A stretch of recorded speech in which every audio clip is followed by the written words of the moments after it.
This is Sky News Today with Wilfred Frost. It's 10 o'clock. Your headlines. The US Defense Secretary warns Tehran as America hits targets in eastern Syria, claiming they were used by Iranian-backed forces to attack US bases. Israel carries out more overnight incursions into Gaza as the number of hostages it believes are in the hands of Hamas increases again. Also ahead, the search goes on. Still no sign of the gunman who shot 18 people dead in the US state of Maine. A whitewash, Nigel Farage's verdict on an independent review which found NatWest's decision to close his account was predominantly a commercial decision. Plus a special report on the sewage spill scandal and the decision more than a century and a half ago that led to today's problems.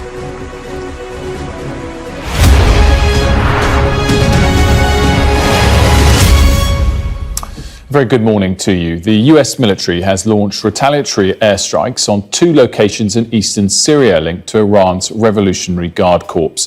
The Pentagon says the strikes come as a response to a number of drone and missile attacks against US bases and personnel in Iraq and Syria. In a statement, Defense Secretary Lloyd Austin said that the operation was separate and distinct from Israel's war against Hamas. Well, according to US officials, the airstrikes were carried out near Abu Kamal in Syria, a town on the border with Iraq. It's not yet known if there were any casualties from the incident. The strikes come as a response to a number of drone and missile attacks against US bases in Iraq and Syria since the 17th of October. 21 US personnel were injured in the attacks on the Al-Assad base in western Iraq and Al-Tanf garrison in Syria. Let's take you through the latest other developments this morning in the war between Israel and Hamas. Well, in what appears to be a second ground incursion into the Gaza Strip in as many days, the Israel Defense Force say they've conducted targeted raids and struck dozens of Hamas targets. Israel says the confirmed number of people held hostage in the Gaza Strip has risen to 229.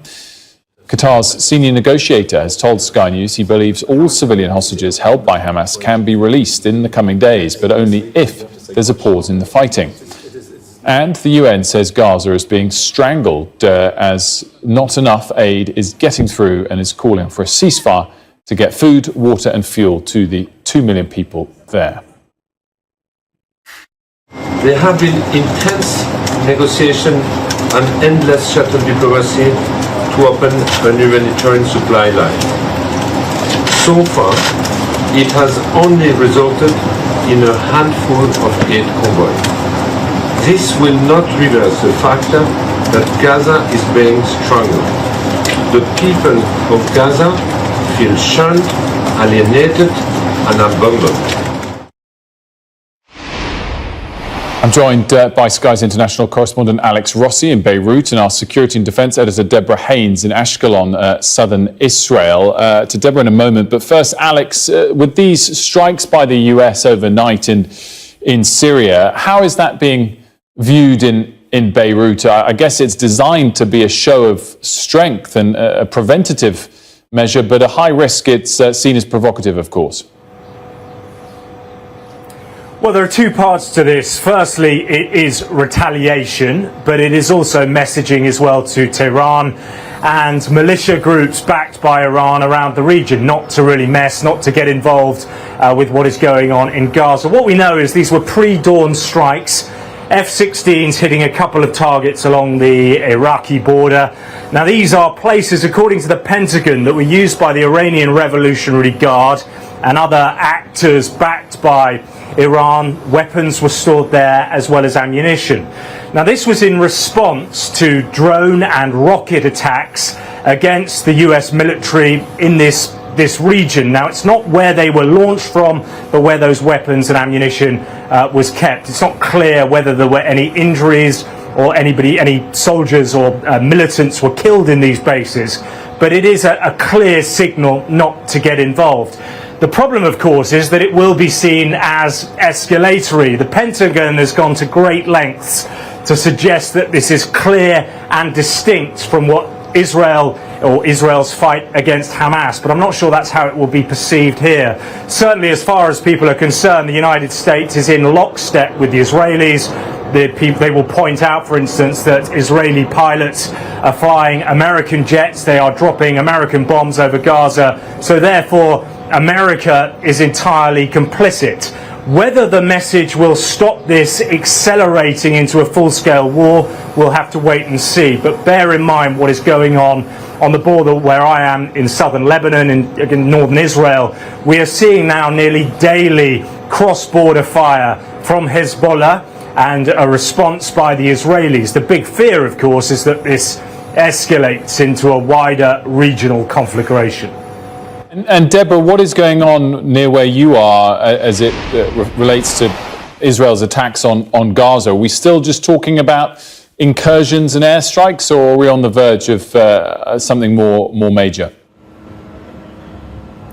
Well, actually, just as you were talking, there was a pretty big-sounding airstrike. We're in Ashkelon, which is a decent way back from the Gaza Strip. But all morning we've been hearing the boom of Israeli airstrikes, it would seem. There are Israeli warplanes as well flying overhead. We can't see from this vantage point what exactly they're striking. We can just hear the noises, and they're pretty loud. And it's part of this unprecedented level of aerial bombardments by the Israeli military against what they say is Hamas targets in Gaza, but of course many Palestinian civilians paying the ultimate price, with the death toll there growing by the day. And yet, yes, from the Israeli side, they are every signal saying that the action they're taking now is preparing the way for a full-scale ground invasion, and that includes these latest incursions that happened over the last 24 hours, with Israeli troops moving inside Gaza, going after, according to the Israeli military, Hamas targets, infrastructure, and you can read by that to mean these tunnels that the Hamas fighters are using to avoid the very airstrikes that are targeting them. And it's all about trying to prepare the ground for what everybody on the Israeli side knows will be an incredibly difficult, dangerous operation to go into Gaza, to do what the Israeli Prime Minister says is the goal of this operation, and that's to destroy Hamas, though whether that can be done through military means alone, most people don't believe it can be. And as well as that, one final point is the fate of these hostages. You mentioned how that number has risen once again to 229. Hamas didn't leave a list of all the people it took hostage, and for the Israelis, they're having to just piece together from what they know the identities of those who are being held. It includes children, the elderly, and foreigners, and there's huge pressure on the government here to delay a major ground incursion until more time can be given to try to secure the release of those hostages. Deborah and Alex, thank you both very much.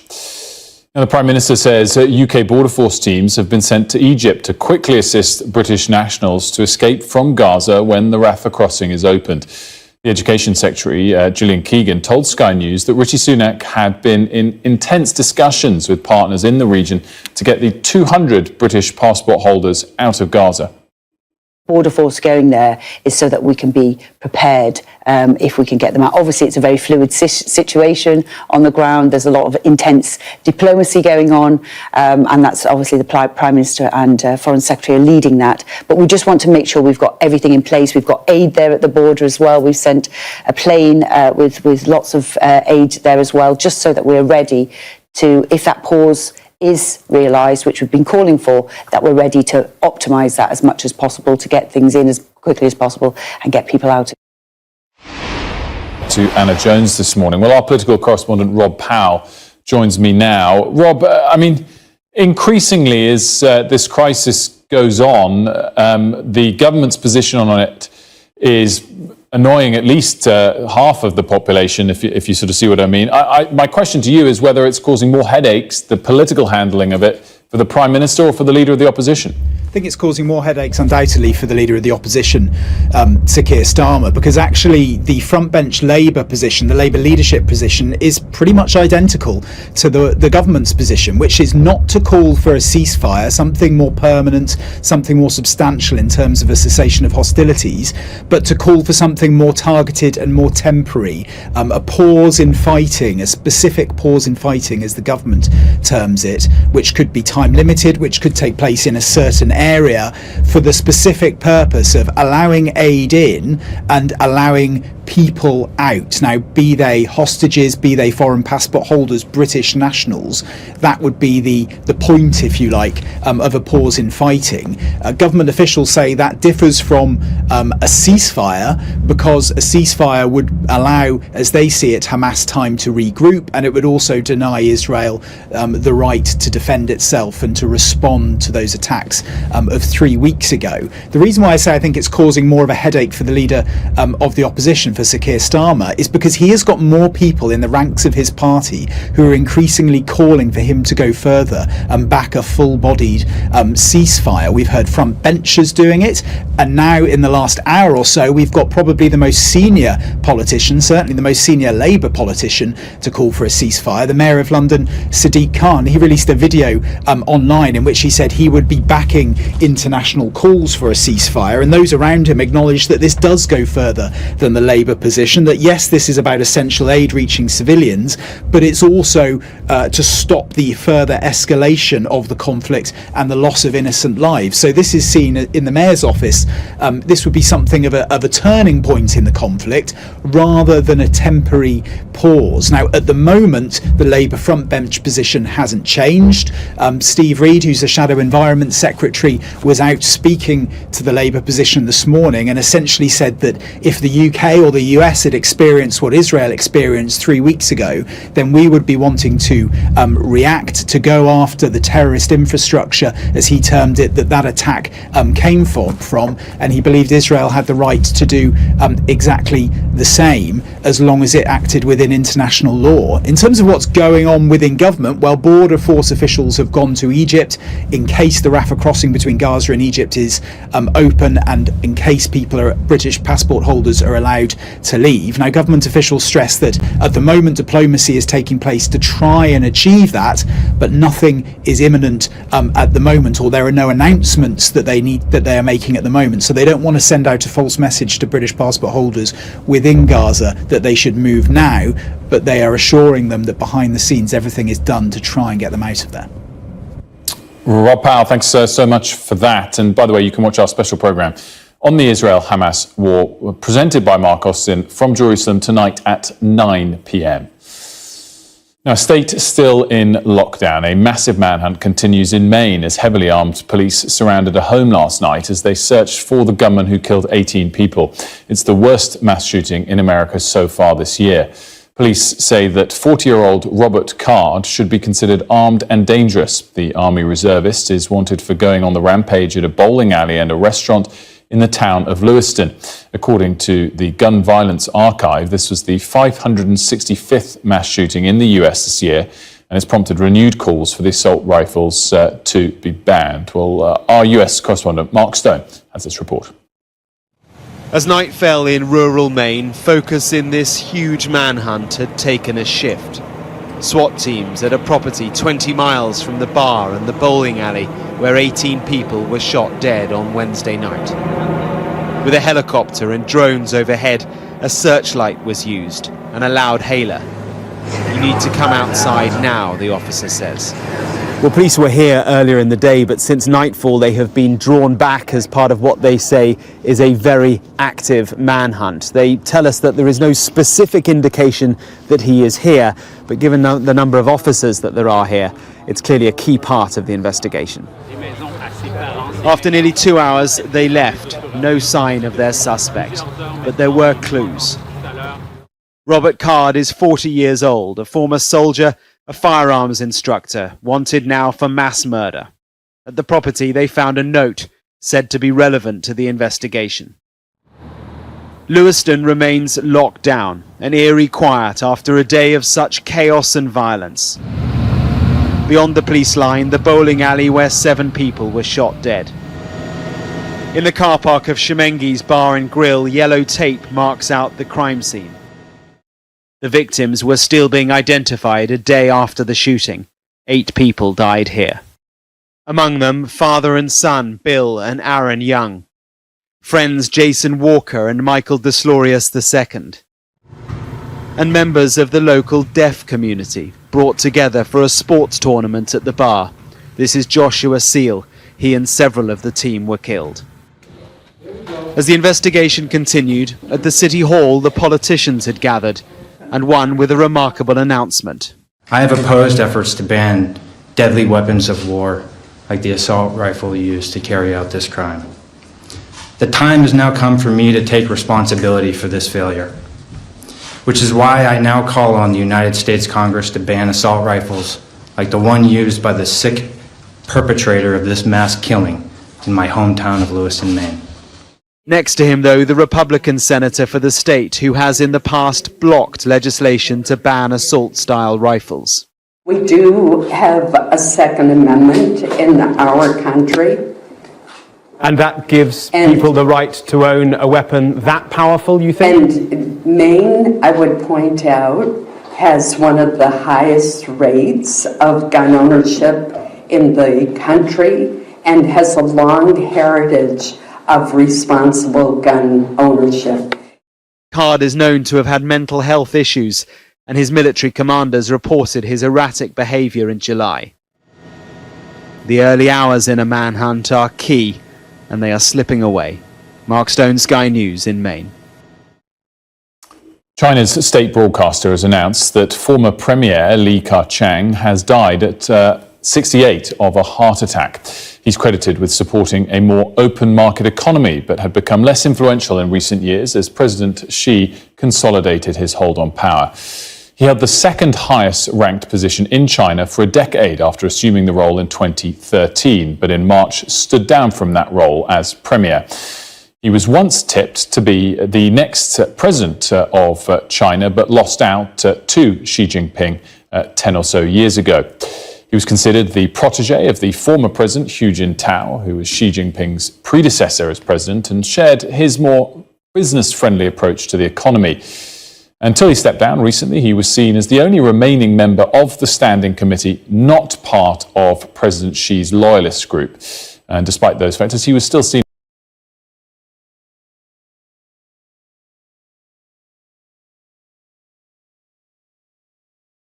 as a popular political figure. Let's go live to our Asia correspondent, Helen Ann Smith in Beijing. Helen Ann, a hugely influential figure in China over the last two decades, obviously dying by all accounts tragically of a heart attack overnight. What is clear, though, is that very rarely for China, particularly recent years in China, he did clash with the president in recent years, occasionally even publicly. Yeah, I think we should be a little careful in terms of sort of saying that they clashed, because I think Li Ka-chang was a very astute politician, and although many believe he did disagree with many of the things Xi Jinping did and said, occasionally hinting at that, he never sort of openly opposed his leadership. He was a party loyalist in the end, but I think he's really a bit of a symbol here in China of potentially what could have been, and a bit of a symbol as well as what's happened under the leadership of Xi Jinping. If you are a potential would-be reformer, if you're a potential would-be maybe opponent, or someone who wants to voice a different opinion. Li Ka-chang actually comes from relatively humble backgrounds, certainly more humble than many people at the top echelons of China's Communist Party. He studied law here in Beijing. He was actually friends with a lot of pro-democracy activists, some of whom fled the country after the 1989 crackdown in Tiananmen Square. And he then became a qualified lawyer and rose up, as you say, to be essentially the second most powerful person in China. And he held that position for a decade. And he was known for being very pro-market reform. He was known for championing the rights of companies over this sort of state control. But those opinions and beliefs didn't really and haven't really prevailed under the leadership of Xi Jinping, who's taken a much more controlled, much more opaque, much more statist approach to the economy. It's also interesting to point out that Li Keqiang came from what was once considered a sort of different faction of the Chinese Communist Party to what President Xi came up from. As you said in your introduction there, he was a protege of Hu Jintao, Xi's predecessor, and it was Hu Jintao who most likely suggested that he would be in this very, very senior position. But again, under Xi Jinping, that notion of different factions just doesn't really exist anymore, because all the people who used to be from those opposing factions have either been cracked down on or just slowly moved aside. And as with Li Keqiang, even when he was in power, power was slowly taken away from him. Things like party commissions set up that moved power from government ministries that would have reported into him, moving that power away slowly, subtly. And then at Congress last October, which is where the party has a big reshuffle, Li Keqiang wasn't above retirement age. While he was expected to step down as premier, he could have had another senior role, but he was not given one, and many other Xi Jinping loyalists were promoted instead. Worth noting as well, he was one of the only people who tentatively, and I say tentatively, spoke up against the very extreme zero COVID measures and the damage that was doing to the economy. Political deaths are always considered pretty sensitive here in China. Historically, they've sometimes brought people out into the streets, but worth saying, Xi Jinping's China, again, is a very different China to back in those days. Police power control much, much more stringent. Actually, Li Keqiang potentially slightly less of a charismatic figure than some of those previous ones who have prompted protests. But nonetheless, I think there are Chinese people today who feel very sad about this, and certainly sort of liked Li Keqiang and believed in what he stood for. And we did show in the middle of your report there, Helen Ann, how the predecessor to Xi Jinping as president, who Li Keqiang was sort of protege of, was the man who was ushered out somewhat famously of that Congress in March, which got some attention at the time. Switching focus from that sad story to the other big development that we would have probably been talking about anyway today, Helen Ann, which is the foreign minister of China is meeting with Secretary Blinken, also probably with the US president. And again, it's just warming up this idea that the two presidents, Xi and Biden, are now likely to meet fairly soon in what is a slight thawing of tensions between the two countries. Yeah, that's right. I think it's looking increasingly likely, actually, that President Xi will travel to America in November for the APEC summit and meet with President Biden as part of that. Not confirmed, of course, but that was certainly, I think, one of the reasons why Wang Yi, China's foreign minister, is in Washington right now. He's undertaking talks with his opposite number, Secretary of State Blinken. It's thought he might meet Biden in the next couple of days as well. And although a lot of the talking points out of that meeting are pretty predictable, we've heard them a lot before, lots of talk about them having differences and the fact that it's these countries' responsibility to manage them properly. I do think there is really obvious and concerted effort on both sides to be seen to be managing this relationship at the moment. I think both of them know that come next year, that's going to be much, much harder. Once the US election cycle is underway, the narrative is going to be much more anti-China over there.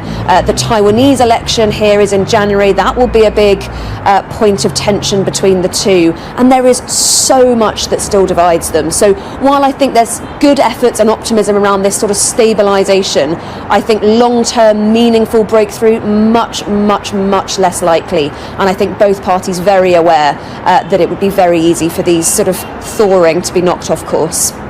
Anna, thanks so much for that. Great stuff. Now, an independent review into NatWest Group's decision to shut down Nigel Farage's Coutts account has found a number of serious failings in how the bank treated the politician. Its share price has fallen sharply this morning after the bank lowered its full-year net interest margin guidance, expecting itself to make less profit this year than had previously been forecast. Share price down double digits, 10-11%, which is a stark move. Our city editor, Mark Kleiman, has more on this report. And Mark, I find it absolutely fascinating. And of course, there's going to be two sides of it. It's critical of the bank, but also being framed by some as an exoneration in part for Dame Alison Rose. Yeah, I mean, what the report says, Wilfred, is that there were serious shortcomings in the way that NatWest exited Nigel Farage as a customer, but there was nothing intrinsically or legally wrong with the decision to close his accounts. Now, of course, he has contested that. He's labelled this report by the City law firm Travers Smith as a mealy-mouthed whitewash. It's interesting that in the last few minutes, Wilfred, we've had a formal response from Dame Alison Rose, who of course was forced to step down from the bank in late July when it became clear that the Prime Minister and the Chancellor had lost confidence in her leadership. And of course that mattered because the taxpayer is still the biggest shareholder in NatWest Group, a legacy of that £45 billion bailout during the financial crisis. Now, Dame Alison Rose said this morning, I note that the Travers Smith report confirms everything I told the board in July was correct. Both Travers Smith and the Information Commissioner's Office have concluded that I inadvertently confirmed what had already been widely reported, that Mr Farage held an account at Coutts. And this issue became incredibly controversial in July because Dame Alison had confirmed to a BBC journalist that Nigel Farage was a Coutts customer and claimed to this journalist that the accounts had been closed purely for commercial reasons. We know from subsequent disclosures that that wasn't the case. And interestingly, Wilfred, to read between the lines of Dame Alison Rose's defence this morning, the one key issue that's yet to be resolved here is her payoff. She's in line for as much as £10 million potentially. I reported earlier in the week that she's gearing up for a legal fight with the bank if the bank decides to cancel most of that payout. I suspect that is what will happen, and there will be a legal battle between Dame Alison and the bank that until July she used to run. It's interesting, Mark, because there's the aspect about how she did or didn't brief the BBC journalists off the record. There was also at the time 6 or 7 official updated statements by the bank, presumably statements that she had some oversight and approval over, and each time they went a tiny step further about admitting what had really happened.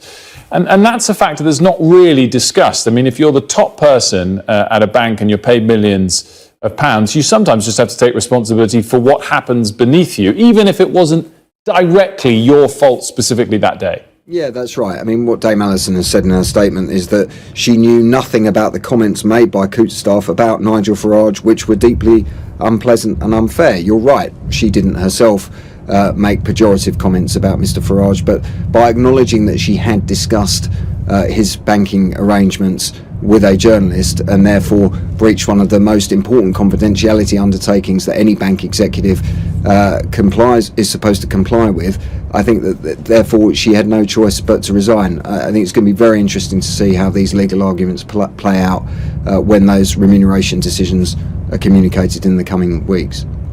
Great stuff, much appreciated. And by the way, we'll be interviewing Nigel Farage 1:45 p.m. this afternoon to get his thoughts on these developments. 1:45 p.m. We'll also discuss at 11:45 with Philip Auger. So stick with us for that story today. You are watching Sky News today, and still to come we'll have more analysis on the airstrikes in eastern Syria as the US sends a warning to Tehran, plus why the UK's sewage system went down the drain.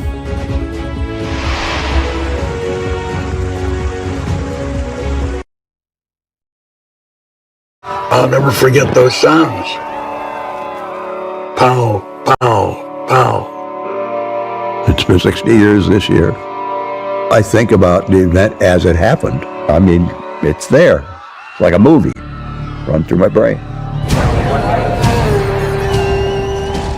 It's premiering on National Geographic very soon. And as you say, it's to coincide with 60 years since the assassination.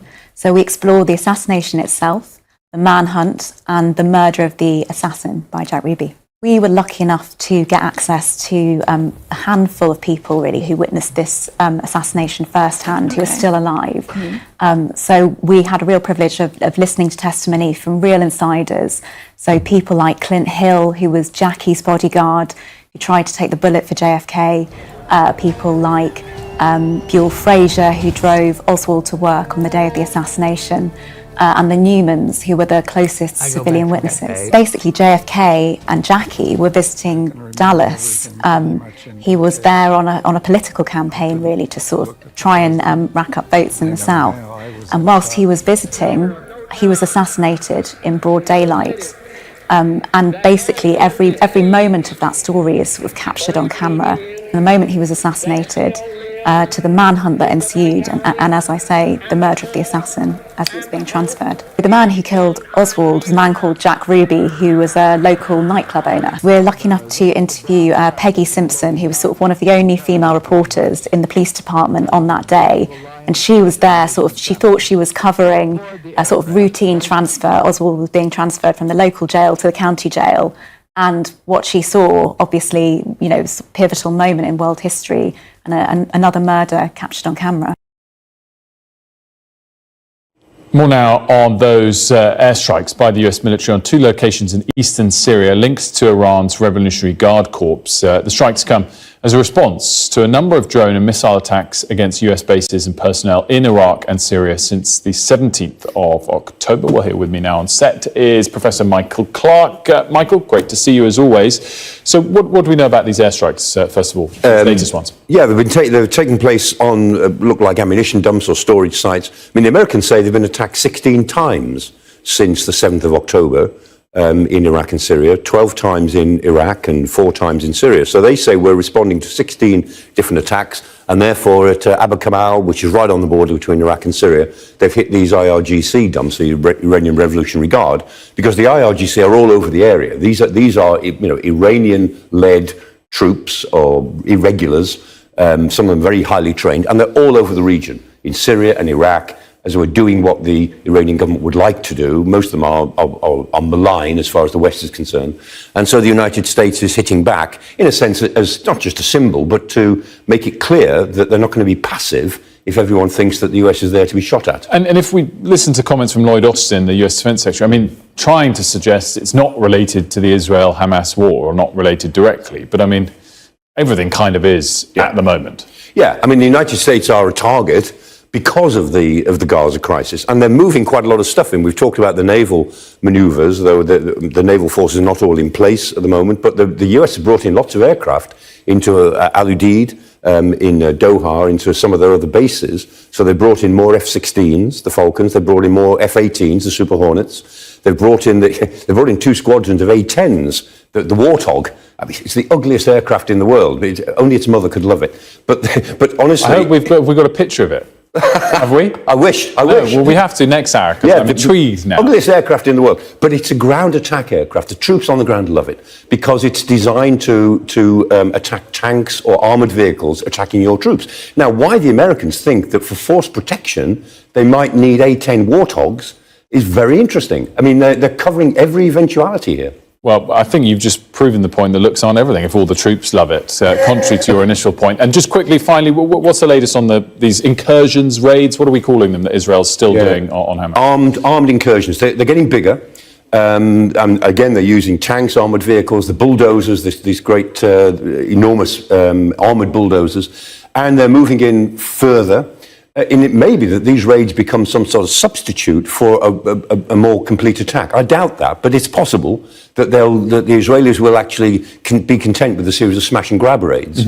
But that won't kill Hamas off. It will just hurt Hamas, won't kill them. So I think that these raids, and given the fact that the explosions are building up this morning, I think that like an artillery barrage in the First World War, it's getting more and more intense as the H-hour approaches. And that hour, I don't think, will be far away now. Michael, great stuff. Thanks so much.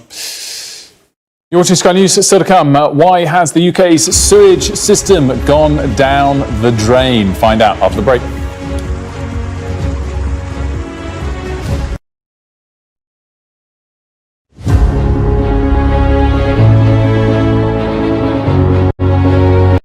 Juicy, delicious apples. Only 95p at Tesco. Perfect for adding a certain je ne sais quoi to your tarte tatin. We'll fancy that. That's true value. Only 95p at Tesco. Every little helps.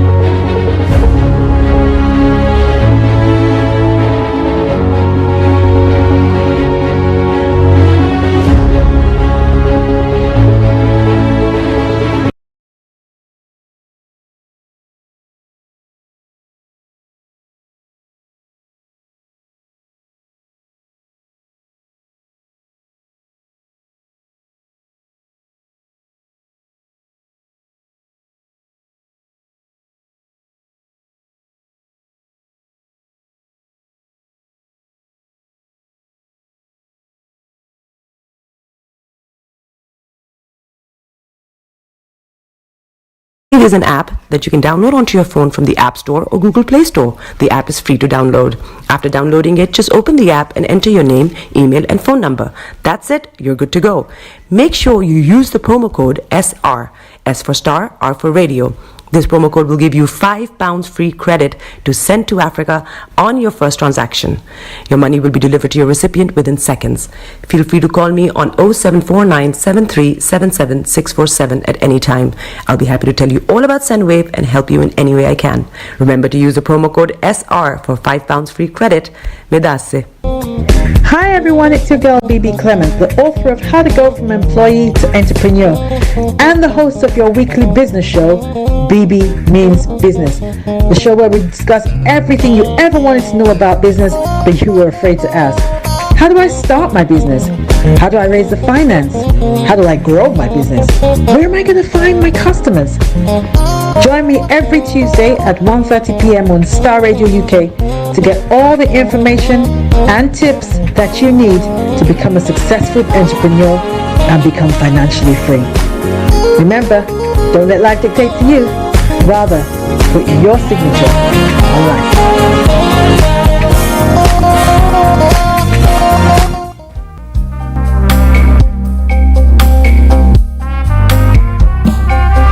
Are you looking for the fastest, reliable, and trustworthy door-to-door shipment company? Well, look no further. When was the last time your family received a shipment back in Ghana on time and in time? You are not sure? Well, Lamb Shippers, we pride ourselves with being the fastest, reliable, and trustworthy shippers you can use. You are assured of a prompt pickup anywhere in the UK by our personnel. They also make sure your items are well packaged to get to its destination in time. When it comes to door-to-door shipment, look no further.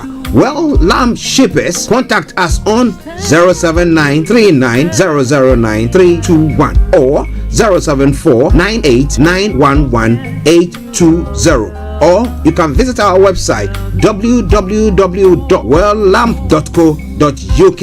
You can also drop us a mail, info@welllamp@gmail.com. Well Lamp Shippers, fast, reliable, and trustworthy.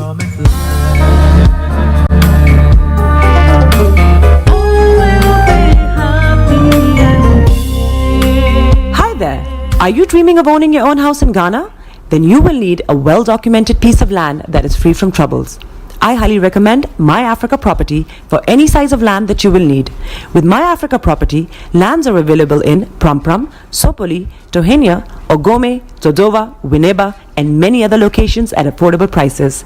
These locations are about an hour away from the airport, only 35 minutes from the motorway, 10 minutes drive from Central University College, 10 minutes drive to the beach, and close to Pram Senior High School and Ghana Men's Soccer Center of Excellence.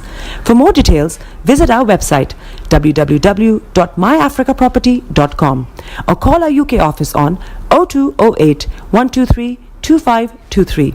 For our US and Canada offices, call us on +1 585 184 994145. You can also email us at ghana@myafricaproperty.com. Tune in to On Point here on Starr Radio UK with Empress Regina every Monday at 5 p.m. GMT.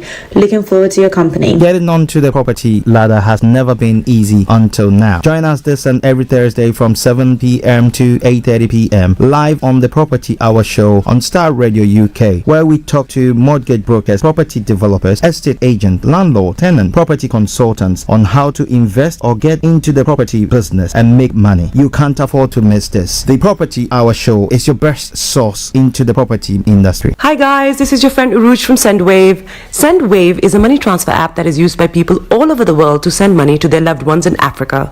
With Sendwave, you can send money to Ghana, Nigeria, Kenya, Uganda, and Tanzania. And the best part is, Sendwave is absolutely commission free. Our exchange rates are excellent. You can see for yourself by checking them out on our website. So how do you use Sendwave? Sendwave is an app that you can download onto your phone from the App Store or Google Play Store. The app is free to download. After downloading it, just open the app and enter your name, email, and phone number. That's it, you're good to go. Make sure you use the promo code SR, S for Star, R for Radio. This promo code will give you £5 free credit to send to Africa on your first transaction. Your money will be delivered to your recipient within seconds. Feel free to call me on 0749 7377 647 at any time. I'll be happy to tell you all about SendWave and help you in any way I can. Remember to use the promo code SR for £5 free credit. Medasse. Hi everyone, it's your girl BB Clement, the author of How to Go From Employee to Entrepreneur and the host of your weekly business show, BB Means Business, the show where we discuss everything you ever wanted to know about business but you were afraid to ask. How do I start my business? How do I raise the finance? How do I grow my business? Where am I going to find my customers? Join me every Tuesday at 1:30 p.m. on Starr Radio UK to get all the information and tips that you need to become a successful entrepreneur and become financially free. Remember, don't let life dictate to you. Rather, put your signature on life.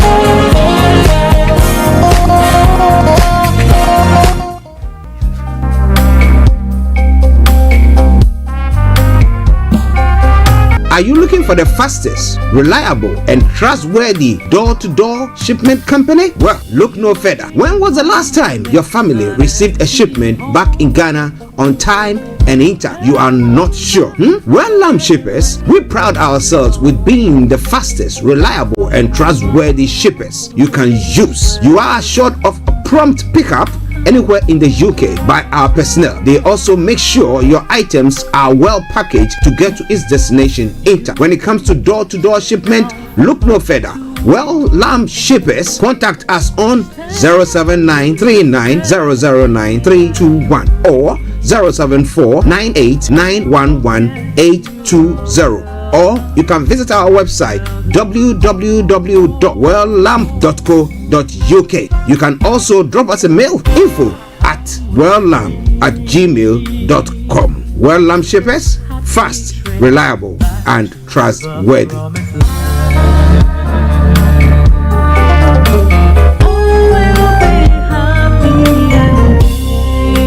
Hi there. Are you dreaming of owning your own house in Ghana? Then you will need a well-documented piece of land that is free from troubles. I highly recommend My Africa Property for any size of land that you will need. With My Africa Property, lands are available in Pram, Sopoli, Tohenia, Ogome, Dodova, Winneba, and many other locations at affordable prices. These locations are about an hour away from the airport, only 35 minutes from the motorway, 10 minutes drive from Central University College, 10 minutes drive to the beach, and close to Pram Senior High School and Ghana Men's Soccer Center of Excellence. For more details, visit our website www.myafricaproperty.com or call our UK office on 0208 123 2523. For our US and Canada offices, call us on +1 585 184 994145. You can also email us at ghana@myafricaproperty.com. Tune in to On Point here on Starr Radio UK with Empress Regina every Monday at 5 p.m. GMT. Looking forward to your company. Getting onto the property ladder has never been easy until now. Join us this and every Thursday from 7 p.m. to 8:30 p.m. live on the Property Hour Show on Starr Radio UK, where we talk to mortgage brokers, property developers, estate agents, landlord, tenant, property consultants on how to invest or get into the property business and make money. You can't afford to miss this. The Property Hour Show is your best source into the property industry.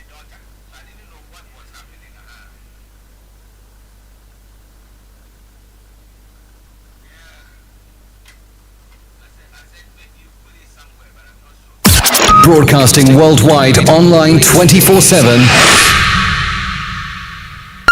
All around the world. In your car. At work. At home. On your smartphone. This is Starr Radio UK. Are you ready to turn it up?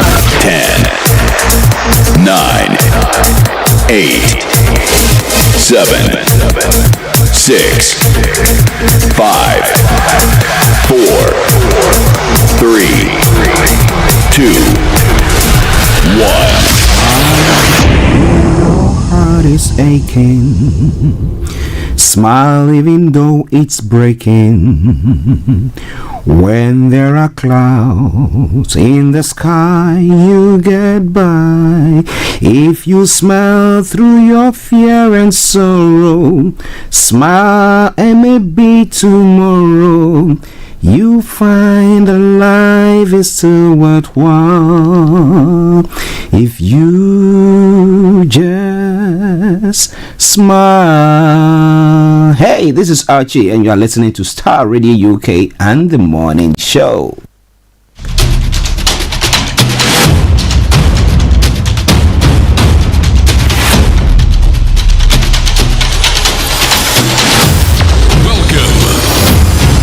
This is Starr Radio. This is UK. Starr Radio UK. This is Starr Radio UK.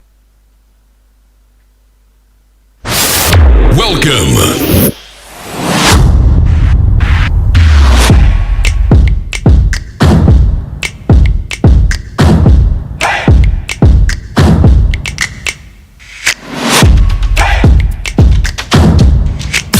Broadcasting worldwide, online 24/7.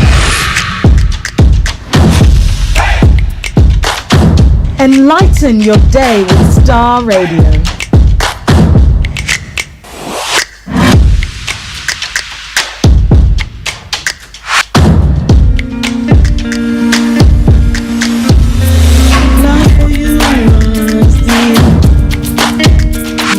Starr Radio.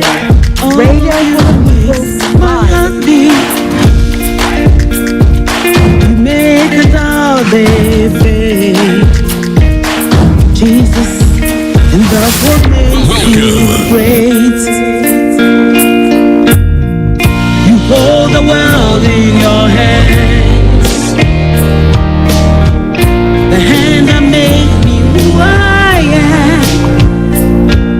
This is Starr Radio UK. And forevermore, and that's what makes you great. Yes, that's what makes God's great. Let me say massive good morning, good afternoon, good evening, good dawn to you, wherever you might be on planet Earth, and those of you on other planets as well. We want to salute each and every one of you and welcome you to the Friday edition of the morning show. Today is the 27th day of the 10th month of, that is October, the year 2023. We're at the time now 10:47 from the House of London. And as I did say, we've been working seriously to make sure that everything is perfect. So this morning we came in with all the let me say morning to my able producer, Mr. Francis Guy, for his good work that he's doing here. You, Lord, great are you, Lord, greatly to be praised. Great are you, Lord, great are you, Lord, yes, I celebrate. But from now till 12 o'clock, when I bring the program to a close, because we are doing a test transmission thing there, but we're doing our best to bring you everything that you need to know. You make my heart beat. I'm going to bring you everything from archaeology to zoology, from Accra to Zanzibar, from everything that you want to know.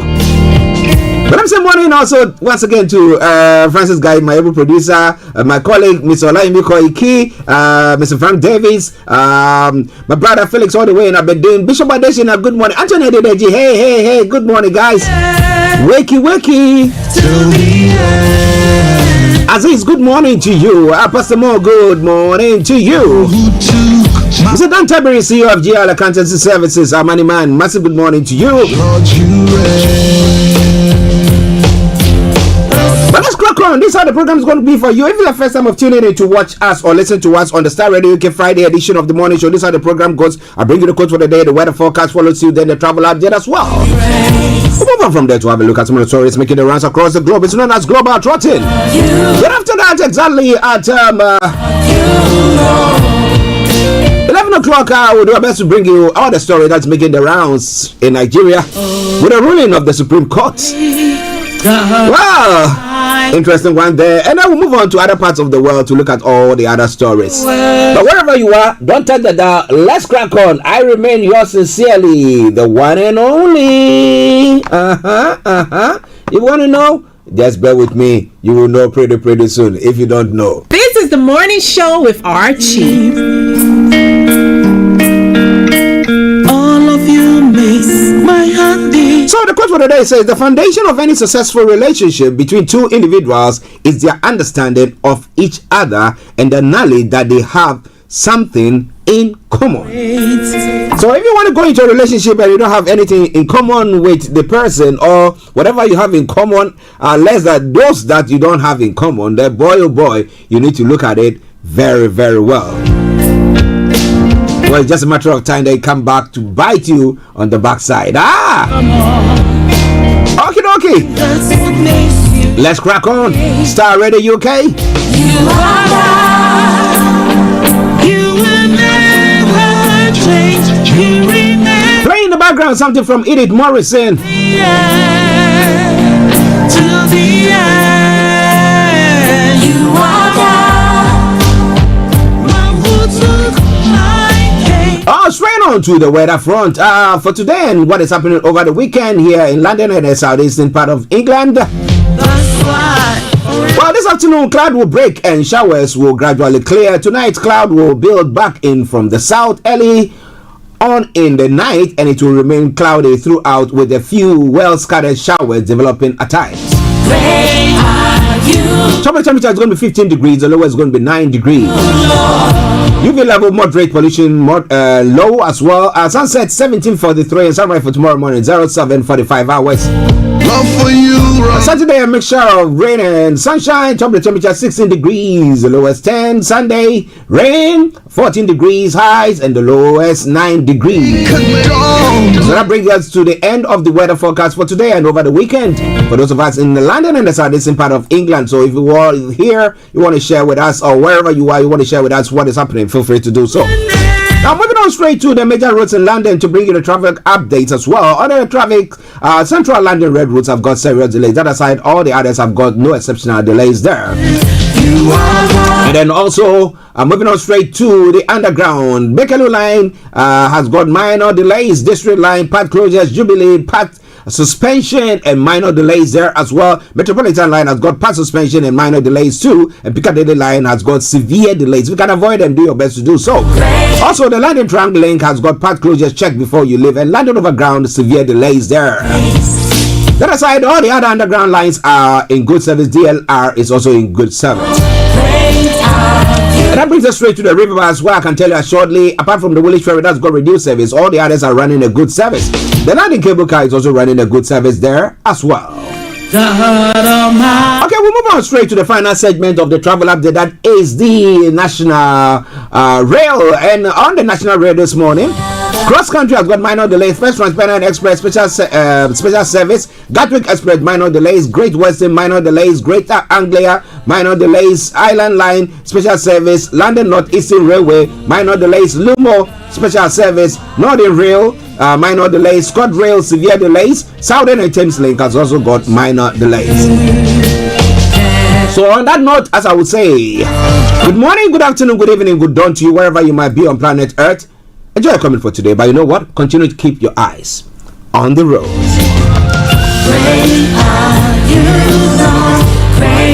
Okay, let's take this quick break, and once we come back, I'll bring you all that is happening from across the globe. Stay tuned. Tune in to On Point here on Starr Radio UK with Empress Regina every Monday at 5 p.m. GMT. Looking forward to your company. Everywhere you go, Afrobeat reggae dancehall taking over. Everywhere you go, Afrobeat reggae dancehall taking over.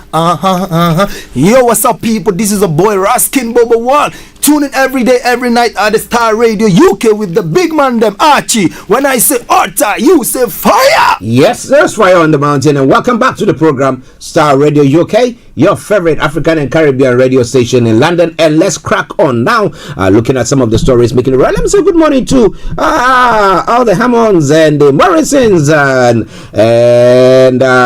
every one of you across the globe listening to us. We want to salute each and every one of you. All right then, so now what is happening when it comes to the news that is making the rounds in other parts of the world? That is the global trotting, which I'm going to be taking you. But straight on as we go to, where do I have first?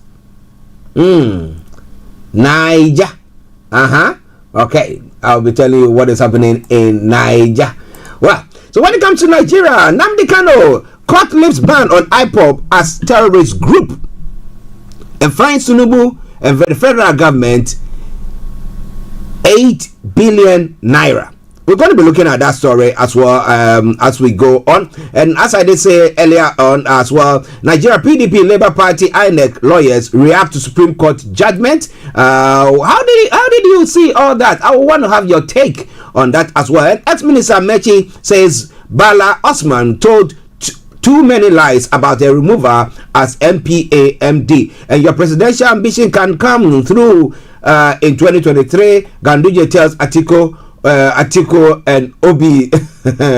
And then IOC Senate investigates. We'll be telling you more about that as well. And House invites Naira Marley, Mobile's manager, over late singers' royalties, the music and music rights there as well. And wicked drum support for Tinubu as Supreme Court upholds the victory. Well, but somebody too would say, yeah, what about, so is it using some what I have a term that we normally use, legal acrobatics or gymnastics to outwit somebody. So what about the certificate, the fake certificate and all that stuff? So that doesn't apply, right? Okay, fine. I mean, that is the rule of law, right?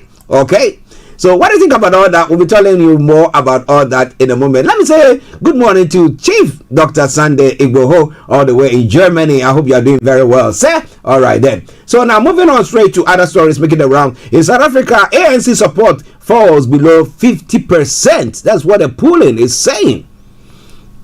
Now, are they still able to win an election? The ANC, which has been in power in South Africa since the end of apartheid in 1994, is now supported by just 45% of voters and could lose its majority. So let's see what happens on that. And then Kenyan Eliud Kipoji, his ambition for support and the world. And then DRC, fuel price hike impacts transportation. And Sudanese families seek refuge in South Sudan. Some of the stories making the rounds this morning. Now moving on straight to some other stories making the rounds on the continent as well. Alleged coup trial over court to fix judgment date. A court to fix judgment date. Alleged coup trial that is in Ghana as well. United States government launches new activity to support citizens' participation and access. And then just bear with me. Let me bring you all those stories making the rounds in the Ghanaian geographical area as well. NDC Youth Working Committee chairman meets with Socialist International Secretary General. Well. And support me to reform MPP. A free Yakoto tells party delegates. Do you think it's going to be getting that at all? And then don't allow hooligans to get close to Mahama's office. Laying sword to the police. Lawyers in Search of Democracy has advised the Ghana Police Service against following the Fixing the Country movement to protest at the office of former President John Mahama in a statement. But why are they going to protest there? What is all that is going on? And MPP lost the party to Akufo-Addo when Afoko, Japan, were sacked. Esiedin Ketia is saying. But well, they've all ironed out their differences, right? Somebody say wrong. All right, then. Now moving on straight to some of the other stories before we take a musical break. And now once we come back, we'll bring you everything that you need to know. U.S. strikes Syria bases used by Iran-linked groups. It follows a series of recent attacks on U.S. bases in Iraq and Syria by Iranian-backed militia, officials have said. And then Israel conducts fresh raids inside Gaza as aid barely trickles in. Some of the stories coming from other parts of the world as well. Manhunt for main shooting. Suspect enters second day and it's not been found. That's quite scary. So everybody has to be staying indoors, right? Somebody say right. Okay. And then Li Keqiang, ex-Chinese premier, sidelined by Xi, dies. Once tipped as the country's leader, Li Keqiang has died less than a year after stepping down as the premier. And then Russia executing own retreating soldiers, U.S. is saying. They are executing their own. Is it the Wagner? The White House says heavy losses and poor morale are leading to mutinies in some units. True or false? A U.S. man charged over deadly attack at German castle. The suspect is accused of pushing two women into a ravine at Neuschwanstein castle and raping one of them. A sad one there. A South Korea court uphold gay sex ban in the military. All right then. So that's some stories making the rounds. But let's come to the UK before we move on. Thousands of banned dogs living at home with owners. Well, almost 3,500 dogs in Great Britain must be kept under the strict rules data release is showing. But are they going to be able to do that? That dog cannot come out. You have to get it at home. It needs to be with you at home. And what do you think about all that? Now, okay. And the Wilco shops set to return to the high street. How? The owner of the range is planning to launch as many as 200 Wilco shops after it bought the brand. Okay? Would they give the same service? Would the prices be the same? Or are they going to give anything extraordinary from there? Those are some of the stories making the round. And first flight of Afghans from Pakistan lands in the UK as well. Well, those are all stories making the rounds this morning. Wherever you are, don't you go away. Let's take a quick break. We come back, or a musical break. We come back, and then we will be having updates from Nigeria. But as I said, it's a special broadcast which will be ending at 12 o'clock. So just bear with me as we are doing so. Stay tuned and don't you go away.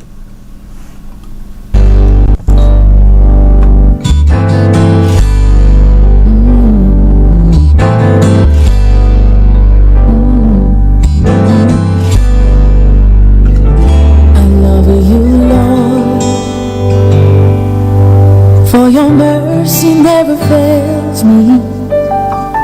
All my days I've been held in your hand. From the moment that I wake up until I lay my head, oh, I will sing of the goodness of God. All my life you have been faithful, and all my life you have been so good. Yes, every breath that I am able, oh, I will sing of the goodness of God. You know I love your voice.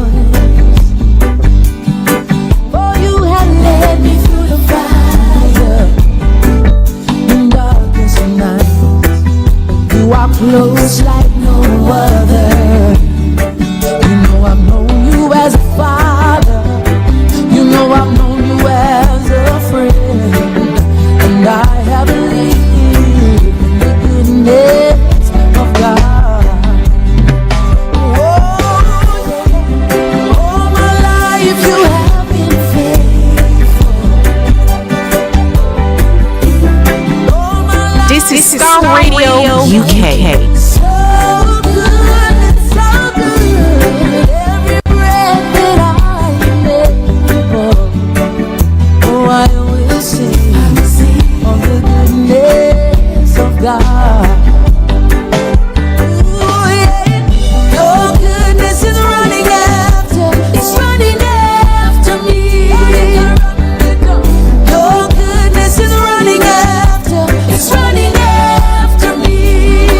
With my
yes, all my life you have been faithful. All my life you have been so good to me.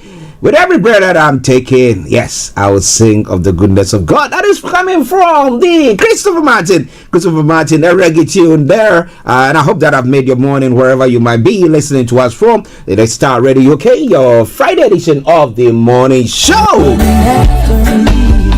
I'm saying good morning to all the presenters of Starr Radio UK, KB, all the way Ghana, Vicky, BB, and all of you wonderful people there. Share the broadcast with your friends and loved ones and invite them to like our pages as well. But now let's go to Nigeria where it's all happening live. Well, the verdict of the Supreme Court, how did people see it? Or if you're listening to us as well, how did you see it? What do you think about it? Is it a good verdict? Do you think that, well, that should rule a line under whatever that has gone on since the February elections, and then let everybody go on? As someone has alluded that, well, it is not your chance this time, so come next election and maybe that will be your chance. What do you think about all that? Now, and again, with the tendering in of the certificate, a forged certificate, let me put it that way, do you think that that actually puts Nigeria in a very good esteem there? Okay, so a 7-member panel of the Supreme Court on Thursday dismissed the separate appeals filed by the presidential candidate of the People's Democratic Party, Atiku Abubakar, and his Labour Party counterpart, Peter Obi, for lacking in merit. Now, lawyers involved in the just concluded presidential election appeals have expressed divergent views over Thursday's judgment of the Supreme Court, validating President Tinubu's election. A 7-member panel of the Supreme Court on Thursday dismissed the separate appeals filed by the presidential candidate of the People's Democratic Party, Atiku Abubakar, and his Labour Party counterpart, Peter Obi, for lacking in merit. The Supreme Court panel, led by Ian Okoro, after dismissing all the 8 issues raised in both appeals, affirmed Mr. Tinubu as the duly elected Nigerian president. Now, briefly reacting to the judgment of on the premises of the Supreme Court after the proceedings on Thursday, Mike Ozekume, a senior advocate of Nigeria and one of the leading lawyers in the PDP's legal team, said in an apparent displeasure, one word: Nigeria is a work in progress. Now, also reacting, Kenneth Okunko, counsel for the Labour Party, criticized the judgment, which he said failed to interrogate the documents submitted as evidence. He appreciated the justices acknowledging the importance of uploading the results to the credibility of the election. He insisted that the failure to uphold the results of the election onto the IREV reduced the credibility of the election. He went on further to say, I disagree respectfully on the judgment. Even though the decision is binding, the Supreme Court has the authority to interpret the Constitution as their prerogative as an arm of government. The only paragraph that Supreme Court has brought to the notice of the world is that not upholding the results on IREV reduce the confidence of the people, he said. A counsel for the Independent National Electoral Commission, Mohammed Inowu, welcomed the judgment of the Supreme Court. He said the defense appellants' lawyers failed to submit necessary documents crucial to their case within the time allowed by the law. So all those gymnastics, legal gymnastics that Tinubu's legal team were playing in the US so that the release of the certificate would not be done on time. How do you see it all? Well. It is all coming away from Starr Radio UK. He lauded the justices for upholding the law. Also speaking to journalist Femi Gbajamiamila, the chief of staff of the president, expressed joy over the court judgment. Well, interestingly, when a shoe is on the other foot, we say that it's nice. It's your feet that is pinching, but when it comes to someone's turn, or when it comes to your turn and it's your feet that is pinching, we see what happens from there. But what will the Nigerians do now? Do they rule a line under it and say, let's move on, let's give ourselves another 4 years to come back to it again? Your presidential ambition can come through in 2031. You know what he's saying. That's right. He wants to say that Tinubu will be running and be winning the second tenure of his presidency. Now, your presidential ambition can come through in 2031. Ganduje tells Atiku and Obi. Now, in reaction to the national chairman of the All Progressive Congress, Senator Abdullahi Ganduje has told the presidential candidates of the People's Democratic Party and the Labour Party, Atiku Abubakar and Peter Obi, to contest again in 2031. Ganduje said the duo can't wait and achieve their presidential aspiration after President Tinubu must have completed 2 terms of tenure in office. The APC chairman said this on Thursday, shortly after the Supreme Court affirmed the victory of President Tinubu in the February 25 presidential election. Justice John Okoro, the chairman of the 7-man panel, delivered the judgment in Abuja. Now, after that ruling, well, we had one of the ministers, Wike, cross-carpet minister, let me put him that way. The minister of FCT, the Federal Capital, Mr. Nyesom Wike, says President Bola Tinubu is not a president of the ruling All Progressive Congress, but a president of Nigeria. Wike stated that when APC leaders from Rivers, led by the national vice chairman of APC South, Mr. Victor Diadom, visited him in Abuja on Thursday. He, however, said the president had the right to take the interests of his political party at heart while steering the affairs of the country. He said political parties were vehicles that conveyed one to a desired destination, adding that interests of Nigerians superseded all other interests in the mind of President Tinubu. Mr. President, having emerged, is not a president of APC, but a president of Nigeria. While he is governing Nigeria, he must also take the interests of his political party, and nobody can stop it. It is natural. Okay. Well, it is Starr Radio, okay? 12 minutes past the top of the hour. As I did say, it's a special program which will be finishing exactly at 12 o'clock. But let's move on straight to what Sanwo-Olu, the Lagos state governor, is also saying. Lagos state governor, Mr. Babajide Sanwo-Olu, on Thursday, applauded the Supreme Court verdict which affirmed the electoral victory of President Bola Tinubu as a validly elected leader of Nigeria in February 25, 2023 presidential election. Sanwo-Olu described the Supreme Court's judgment as a reaffirmation of the people's mandate, which was freely given to President Bola Tinubu to lead the Nigeria from May 29, 2023 to May 29, 2027. And Sanwo-Olu, who expressed his delight at the Supreme Court ruling via a press statement issued on Thursday by his chief press secretary, Mr. Boyiga Akosele, urged the opposition to join hands with President to move the country forward. He said, "We have reached the final stage of this political journey which started over a year ago. Now today's verdict by the Apex Court in Nigeria has ruled and stated unequivocally that Asiwaju Bola Tinubu is the President and Commander-in-Chief of the Federal Republic of Nigeria."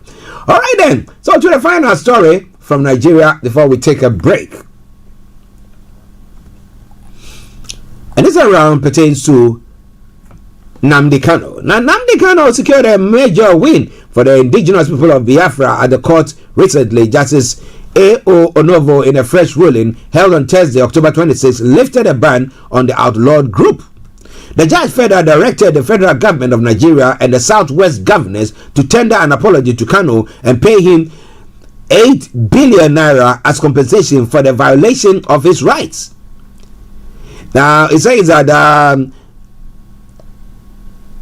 Justice A.O. Onovo that declared the proscription of the indigenous people of Biafra by the Southeast Governors Forum as illegal, unconstitutional, and null and void. Recall that in 2017, the Southeast Governors Forums, led by former Governor David Omahi of Ebonyi State proscribed IPOB activities. The Punch reported that the development led to the federal government under ex-President Muhammadu Buhari listing IPOB as a terror organization 3 days later. However, IPOB leader Kanu approached the court to seek the reversal of the proscription and demanded 8 billion naira in damages for his physical, mental, emotional, and psychological trauma he has been subjected to. Now, in his judgment on Thursday, Justice Onura agreed with Kano and declared IPOB proscription unconstitutional and illegal. The court has ordered the defendants, the federal government, headed by President Bola Ahmed Tinubu, and the governors to pay Kano 8 billion naira as damages and to tender a public apology to him through national dailies.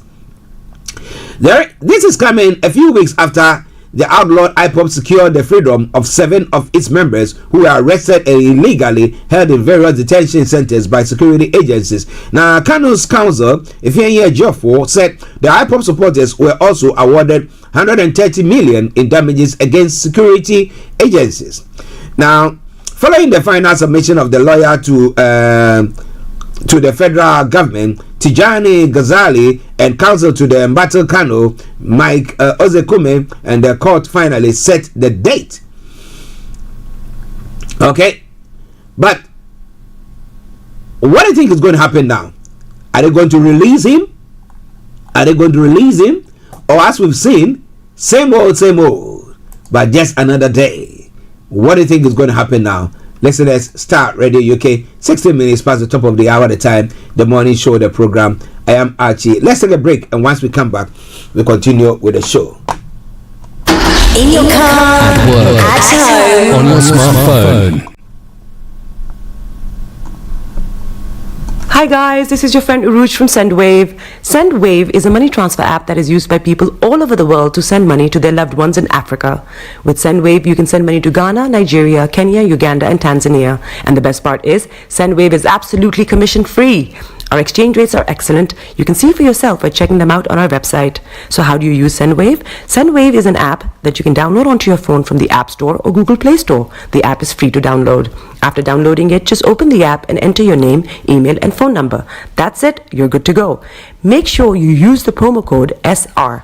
S for Starr, R for Radio. This promo code will give you £5 free credit to send to Africa on your first transaction. Your money will be delivered to your recipient within seconds. Feel free to call me on 0749 7377 647 at any time. I'll be happy to tell you all about SendWave and help you in any way I can. Remember to use the promo code SR for £5 free credit. Medasse. Hi everyone, it's your girl BB Clement, the author of How to Go From Employee to Entrepreneur and the host of your weekly business show, BB Means Business, the show where we discuss everything you ever wanted to know about business but you were afraid to ask. How do I start my business? How do I raise the finance? How do I grow my business? Where am I going to find my customers? Join me every Tuesday at 1:30 p.m. on Starr Radio UK to get all the information and tips that you need to become a successful entrepreneur and become financially free. Remember, don't let life dictate to you. Rather, put your signature on life.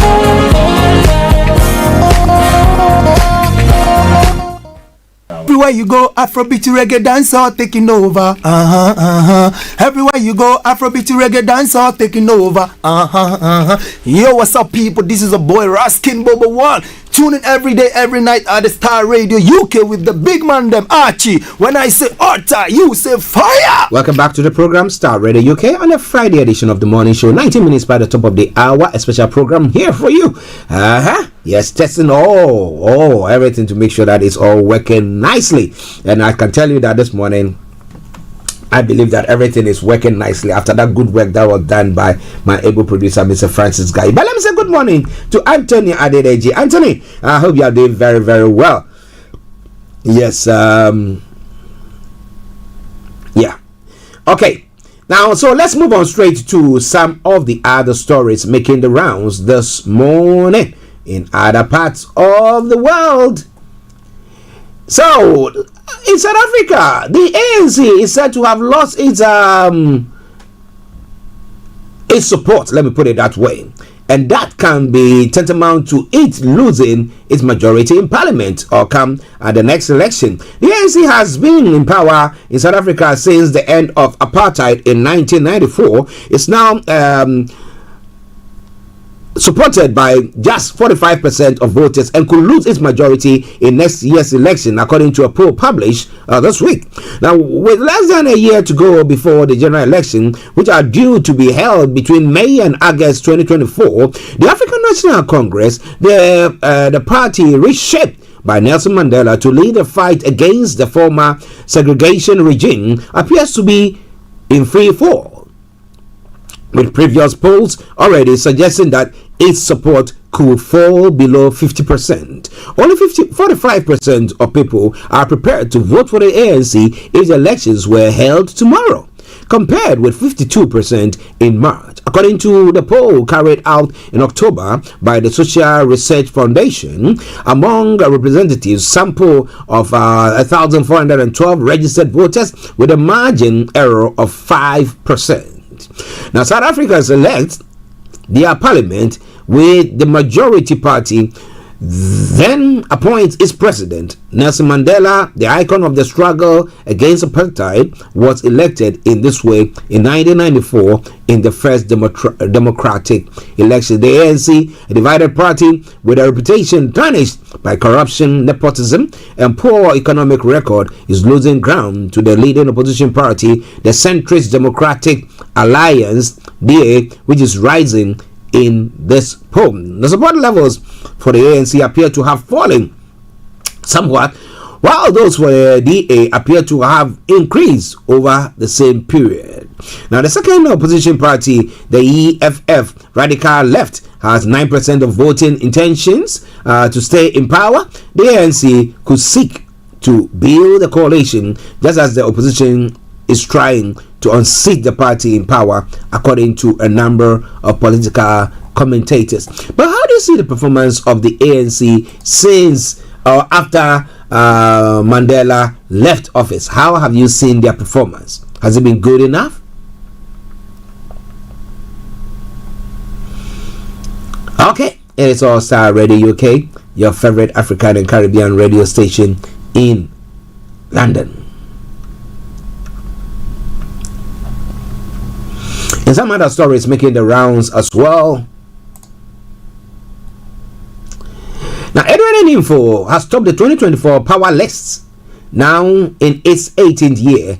It highlights black role models to young people. Edwin Info, the outgoing editor-in-chief of British Vogue, has been named the UK's most influential black person. The fashion journalist was voted top of the Power List, which was started in 2006 to showcase black role models to young people across sectors including business, science, technology, and the arts. Now, the annual list celebrates people of African, Caribbean, and African American heritage. Now, entrants are judged on their ability to change lives and alter events as demonstrated over a protracted period of time and in a positive manner. Commenting on the announcement, Info said, "Ever since I moved back to take over British Vogue, the Power List has always been so supportive. Always there is one shade or another, but apart from me, it's incredible that it shines a light on black people really breaking boundaries, who were unafraid and championing what it means to be truly diverse in their own industry. So I'm honored more than anything to be a part of this family." I would say congratulations to him. I didn't announce that, but as I did say, because we are doing a test transmission for today, we did it for yesterday, and today we're doing the same. We'll not be bringing you the money hour. Okay, so that we can tie all the loose ends and make sure that everything is shape before Monday. Okay, so wherever you are, that is for your information there. Okay, Starr Radio UK, your favorite African and Caribbean radio station in London. Well, when it comes to other stories making the round, stop peddling lies in my presence. Otumfuo fumes as Queen Mother declares Anyen Yere's 2 vacant. Well, it looks like that Asante is wearing lots of power and he's been trying to crack the whip. But what do you think about all that? We want change. Some dummy market women hoot at Adjoa Safo. Oh boy, oh boy, oh boy. And then Ghana is strategically positioned to attract investors. Okay. I sent some videos to my producer and he listened to it. It's one that I'd watched in the past and I was analyzing it, and I was telling him how everything has been skewed to us as the Saharan African countries that Africa as a whole, that we will not be able to actually produce or add value to our raw materials before we send it to the market. But all that they are doing is to make sure that we just bring the raw materials and therefore they can get it cheap, and then they can use that, add some value to it and send it back to us and make their lives more better than, so that they can live the life that they want to live, whilst we still find ourselves in those downrooms. But what do you think about all that? Those are some of the stories making the round this morning. So let me bring you this one quickly, and then we'll move on from there. Okay, I'm going to change the story that I was going to. Okay, let me bring you that one quickly. That's until 2482 the second has chastised the self-acclaimed Queen Mother of Anyenyere, a suburb of Achima, over false entitlement to stool lands in a long-standing chieftaincy dispute. Appearing before the Santini at the Menchia Palace, the woman claimed to have assumed the role of Queen Mother of Anyenyere because the stool and lands in the area were bequeathed to her by her late husband. The woman alleged that the opposition party, who were descendants of the Oyoko clan, had taken stool lands left under her care by her late husband. Lasantini, however, rebuked the Queen Mother for peddling lies while questioning her authority to claim ownership of the stool and entitlement. How can your husband hand over a stool land to you when you don't hail from that place? Interesting. Okay, still bringing you some of the stories from there. Just bear with me. There was one other story pertaining to Ghana's lithium find and what is going on there as well. The Minister for Lands and Natural Resources, Samuel A. Juniper, has insisted that the 15-year mining lease granted to Barari DV Ghana Limited, a subsidiary of Atlantic Lithium Limited, is in the best interest of the country. That's all they say all the time, right? According to the minister, the deal will ensure Ghanaians fully benefit from the nation's natural resources. In a press statement issued by the Lands Ministry on Friday, that today the minister said he would not undertake any transaction or agreement that does not have the national interest and the well-being of Ghanaian people at heart. The attention of the Ministry of Lands and Natural Resources has been drawn to a statement issued by the minority in Parliament and some concern raised by sections of the public in respect of the mining lease granted Barari DV Limited, hereinafter referred to as the company, for exploitation of lithium at Ewoya concession. The ministry welcomes the public interest and intense scrutiny of the transaction for the exploitation and the management of the natural resources of our country, as this is the best way to ensuring that these minerals inure to the benefit of Ghanaians. The minister in the statement also assured that all the laws concerning such agreement will be followed throughout. The ministry thus welcomed criticism the agreement has received so far, as he believes it would help the country get a better deal for the citizens. The minority or the ministry therefore wishes to reiterate and re-emphasize that circumstances and proceedings leading to the grant of the mining lease and how the state stands to benefit from this transaction. It is, however, important to clarify from the outset that neither the ministry nor the minister has ever indicated that the company will commence operation in the first quarter of 2024. In its remarks, the ceremony marking the signing of the mining lease, the minister expressly indicated that the relevant provisions of our national constitution, as well as all laws and my apologies this morning. All laws and regulatory permits regarding the exploitation of these critical minerals will be strictly adhered to. Now, Ghana has granted a 15-year mining lease to Barari DV Ghana Limited, a subsidiary Atlantic Lithium Limited, to commence the construction and mining of lithium at Woya in the Mfantsiman municipality of the Central Region. The lease incorporates new and enhanced terms intended to ensure that the country benefits. They've been talking about the country benefits, but they've not said how much, what percentage is the country going to be benefiting from this deal. Because we went into, we found oil, we went into the deal, and what happened next? Well, it's all coming your way from Starr Radio UK. It is your favorite African and Caribbean radio station in London. Now, one final story. The white elephant in Ghana. A theologian, Reverend John Avoga, has said the governing New Patriotic Party should not think that building a national cathedral will give them victory in the 2024 general election. Who told you? They will get win. They'll win. Because they build a place where God is going to reside and will be overseeing everything that is going on, right? Joshua Kojo-Mensah on Wednesday, in a chat with him, Reverend Avoga stated that Christians will not vote for a particular party because they have built a national cathedral. So even if it's about the election, how is it going to benefit the bishops?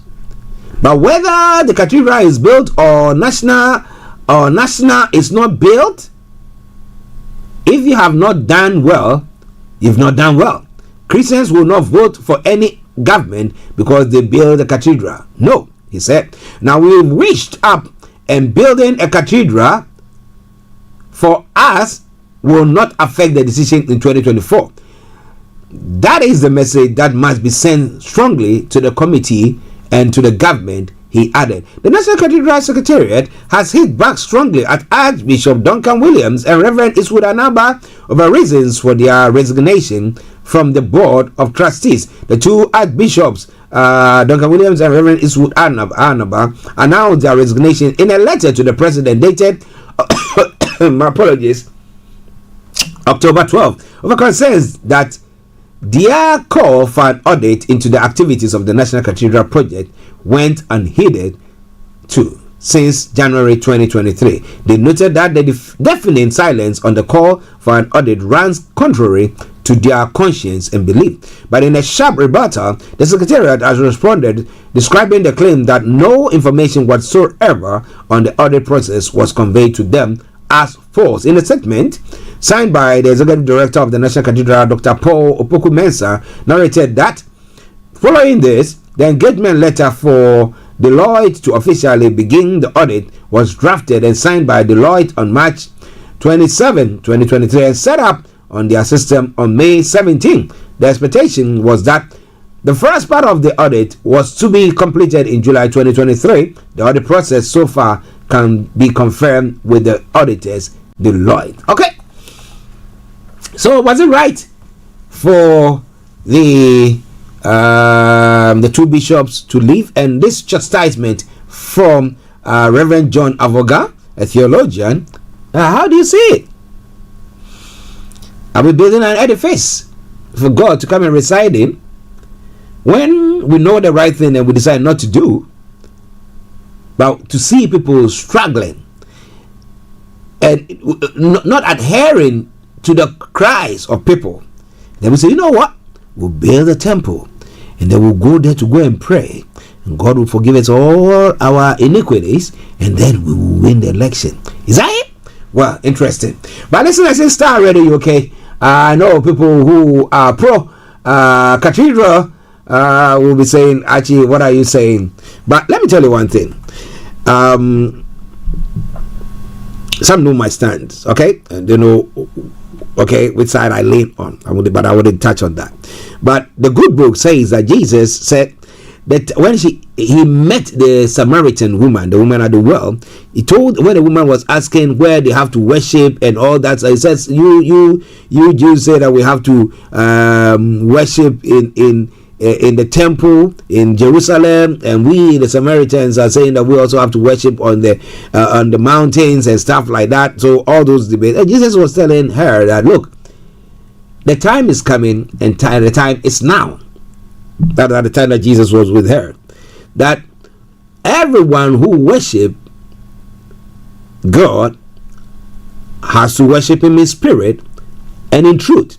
So wherever you are worshiping God, doesn't matter, but so far as you are doing it in spirit and in truth, whether online, whether in wherever you are, that is the way forward. So, but what do you think about all that? It's all coming away from Starr Radio UK. It is your favorite African and Caribbean radio station in London. 11:36 the time. We'll take another break, and once we come back, we will be moving on to everything that you want to know that pertains to what is happening in other parts of the world. Stay tuned. Don't you go away.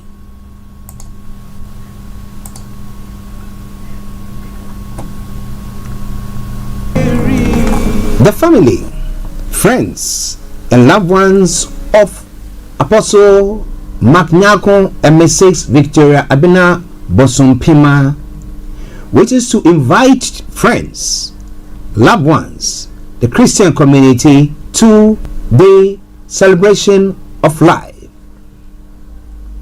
This will take place on the 10th of November 2023. Church service will be held at the Elim Pentecostal Church, West Croydon, Stanley Road. The postcode is CR03QA.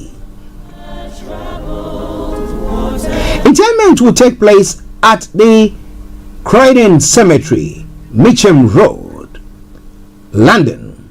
The postcode CR93AT.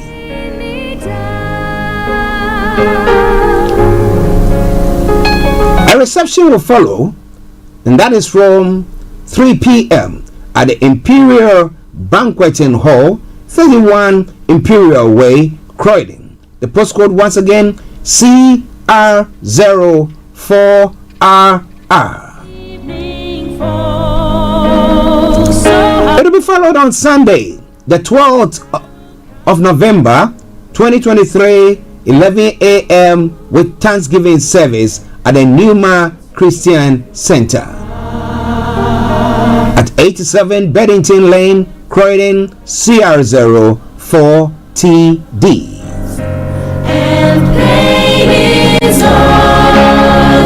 The dress code for the funeral celebration is going to be black, but after the Thanksgiving is going to be black and white. All friends and sympathizers are cordially invited. For more information, please contact Evelyn 075 5463 8421. Kojo 073 7592 8737. Sheila 079 83 58 1818. Come and mourn with us as we celebrate the lives of the late Apostle Mark Nyakun and Mrs. Victoria Abena Bosumpima. See you all there, and God bless you. See how they shine. Oh, if you need a friend.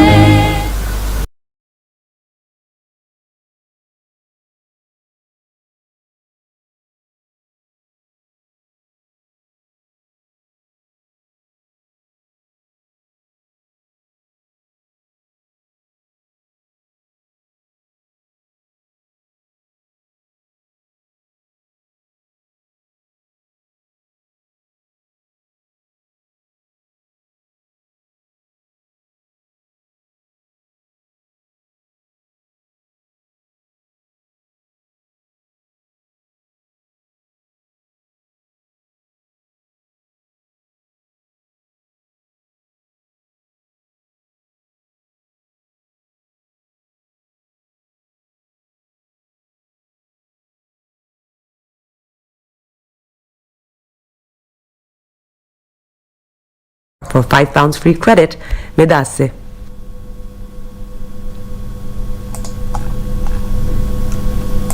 Welcome back to the program, listeners. Star Radio UK, your favorite African and Caribbean radio station in London. I bring the time now to 20 minutes to the top of the hour. So the final segment of the program for today, as I did say.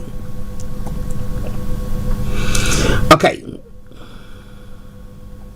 So in other parts of the world as well, this is what's going on. The U.S. has launched a strike against Syria bases used by Iran-linked groups. That's information coming through. The story says the U.S. has carried out airstrikes against 2 weapons and ammunition storage facilities in eastern Syria used by Iran's Revolutionary Guard.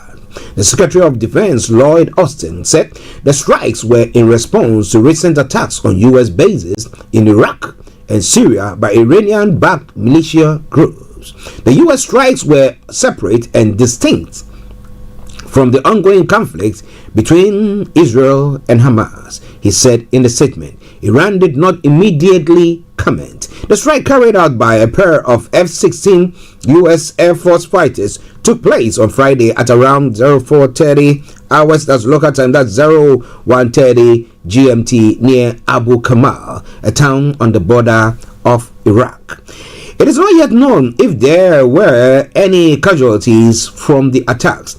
Now, these precision self-defense strikes are a response to a series of ongoing, mostly unsuccessful attacks against U.S. personnel in Iraq and Syria by Iranian-backed militia groups that began on October 17, Mr. Austin said in a statement. U.S. and coalition troops have been attacked at least 12 times in Iraq and 4 times in Syria since the conflict between Israel and Hamas began. A total of 21 U.S. military personnel have suffered minor injuries, according to the Pentagon. American officials attribute the attacks to Iranian proxy groups operating in the region. Iran backs both Hamas, which controls Gaza, and Hezbollah, which operates in Lebanon, with arms as well as money.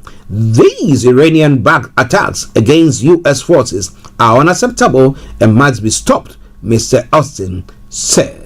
Listeners, it's all coming your way from Star Radio UK, your favorite African and Caribbean radio station in London. So, in war, soldier. So let's continue with that. Now, South Korea's constitutional court has upheld a law banning same-sex relations in the military in what activists have called a setback for the LGBTQ. Okay. And in other stories as well, in the U.S. still, a huge manhunt is being carried out in Maine for the U.S. Army reservists suspected of murdering 18 people and injuring 13 others in a mass shooting. Now, hundreds of police officers and FBI agents are searching for Robert Card, who is said to be armed and dangerous.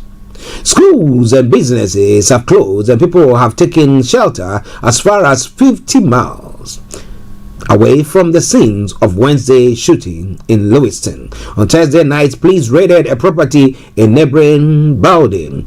Part of the search played out on live TV as police executed warrants in the town, which is around 20 minutes drive from Lewiston. Over a megaphone, police were heard yelling, "Mr. Card, to surrender and to come out of a house with your hands up." After a few hours, police departed the scene. It is unclear what prompted the search, and an official said police were simply doing their due diligence by tracking down every lead in an effort to locate and apprehend Card. Wednesday's bloodshed marked the worst mass shooting in the U.S. this year. And it's all coming your way from Star Radio UK. It is your favorite African and Caribbean radio station in London. Well, war.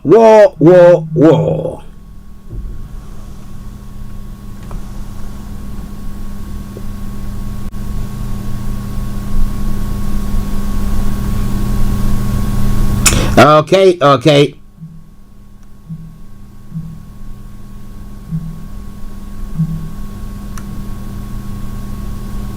Just bear with me. Let's take a quick break and then let me respond to. Hi guys, this is your friend Uruj from SendWave. SendWave is a money transfer app that is used by people all over the world to send money to their loved ones in Africa.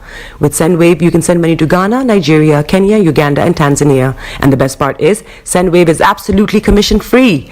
Our exchange rates are excellent. You can see for yourself by checking them out on our website. So how do you use SendWave? SendWave is an app that you can download onto your phone from the App Store or Google Play Store. The app is free to download. After downloading it, just open the app and enter your name, email, and phone number. That's it. You're good to go. Make sure you use the promo code SR. S for Star, R for Radio. This promo code will give you £5 free credit to send to Africa on your first transaction. Your money will be delivered to your recipient within seconds. Feel free to call me on 0749 7377 647 at any time. I'll be happy to tell you all about SendWave and help you in any way I can. Remember to use the promo code SR for £5 free credit. Medasse. Okay, welcome back to the program Star Radio UK, your favorite African and Caribbean radio station in London, where we are bringing you the tail end of the morning show for today.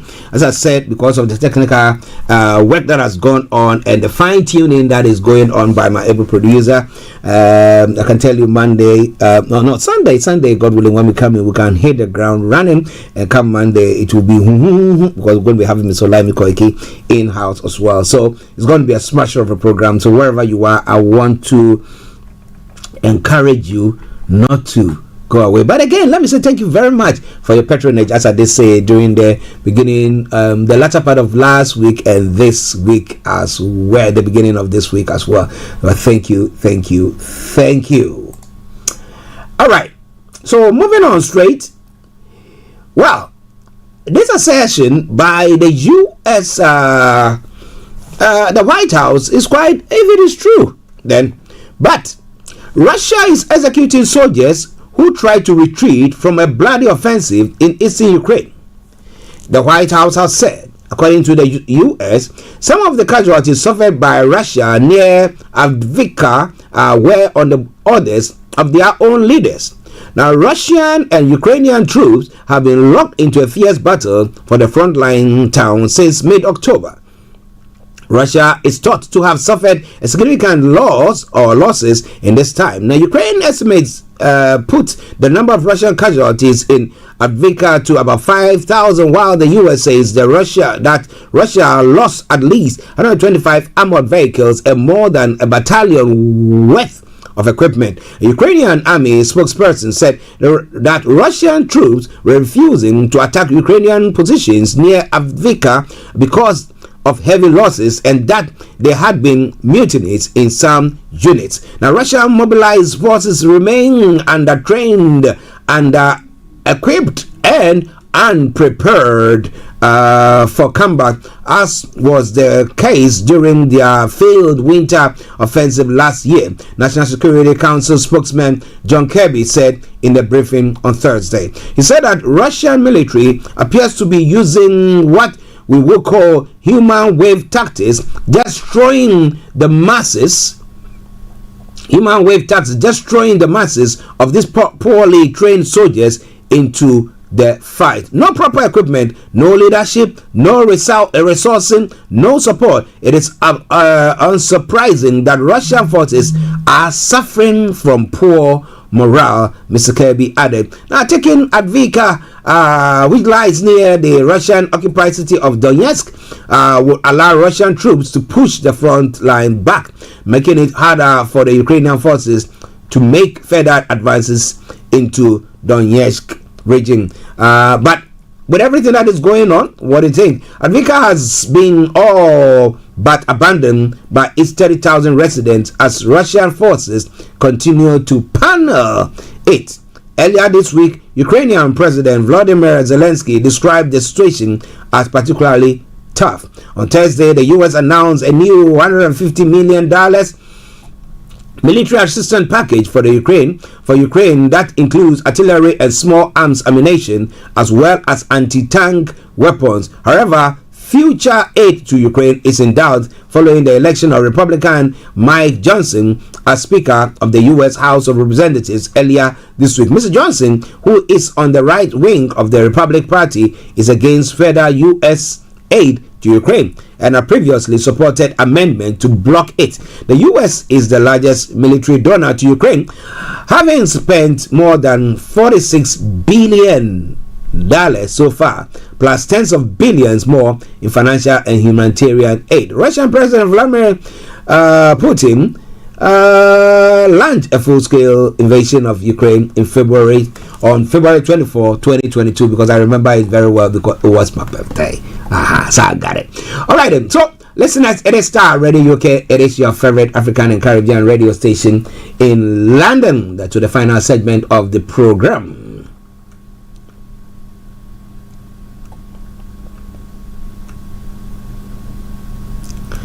Ajani Ajala, good morning. Hey, how are you? It's nice to know that you are there and you are doing very, very well. We thank God, as we say on the platform, Nigeria has not happened to you and you are doing well. Thank you. But I promise you a full ground scale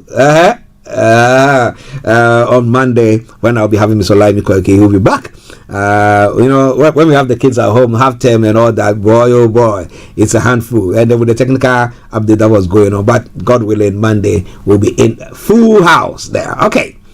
The NHS waiting list could top 8 million by next summer, even if doctor strike ceases. Now, he said, according to modeling work by the Health Foundation charity, it says industrial actions has only contributed a small amount, lengthening the list by about 210,000 or 3% of the 7.7 million total by August. Now, chronic shortages of NHS staff and funding are the main driver. It says NHS England says more than 1 million appointments and procedures have had to be rescheduled because of the NHS strikes. The figure includes walkouts in England by nurses and other healthcare professionals who were asking for better wages. The modeling is not a nailed-on prediction or projection. It is an attempt to understand what is happening to waiting lists for patients and claims. So, if you look at all these, now, what do you think about the health sector here in the UK now? Well, it looks like, maybe you have to go get yourself a health insurance. So that, just in case they see yours not as, should I say, paramount or high risk, then you can go to your insurance for them to see to you. But it's quite interesting. I'll try to get somebody to come and educate us on that health insurance, how it applies here in the UK. But what do you think about all that? It's all coming away from Starr Radio UK. And in other stories as well, a conjoined twin are defying the odds to survive.